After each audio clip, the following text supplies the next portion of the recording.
प्रधानमंत्री नरेंद्र मोदी जी ने जो पूरे देशवासियों से अपील की है कि पश्चिम एशिया के युद्ध को देखते हुए आने वाले दिनों में स्थिति बिगड़ सकती है, एक नया संकट पैदा हो सकता है, इसलिए अपने खर्चे पर थोड़ी सी लगाम रखें।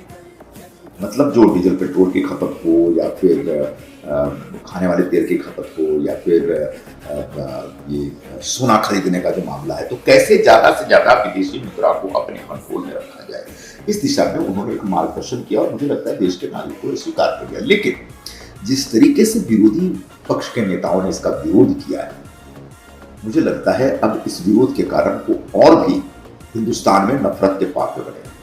कल राहुल गांधी ने विरोध किया और आज महाराष्ट्र के जो छोटे मोटे नेता हैं विरोधी पक्ष में बैठे हुए, उन्होंने भी विरोध कर दिया।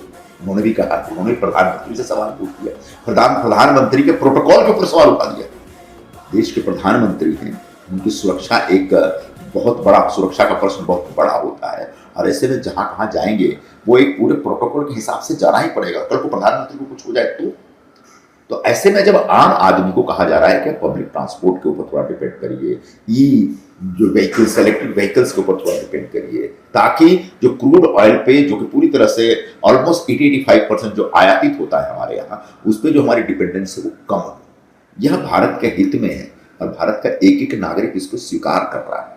भारत के ज्वेलर्स भी इसको स्वीकार कर रहे हैं, वो भी कह रहे हैं कि देश के हित में अगर ज्वेलरी की बिक्री कम होगी, हमारी दुकान की बिक्री कम होगी तो भी चलेगा। लेकिन ये विरोधी पक्ष में जो बैठे हुए लोग हैं वो लगातार इसका विरोध करके अपने मानसिक दिवालियापन का सबूत दे रहे हैं। शरद पवार जी ने डिमांड की है कि इसके ऊपर एक ऑल पार्टी मीटिंग होनी चाहिए। हो सकती है, प्रधानमंत्री जी 1-2 दिन में विदेश दौरे पे जा रहे हैं, लौट के आएंगे तो स्थिति का जायजा लेते हुए इस पर हो सकता है वो मीटिंग लें। लेकिन फिलहाल जनता को भड़काने के बजाय जनता के साथ सरकार की तरह विरोधी पक्ष को भी खड़ा रहना चाहिए, ताकि देश को आने वाले किसी संकट से बचाया जा सके।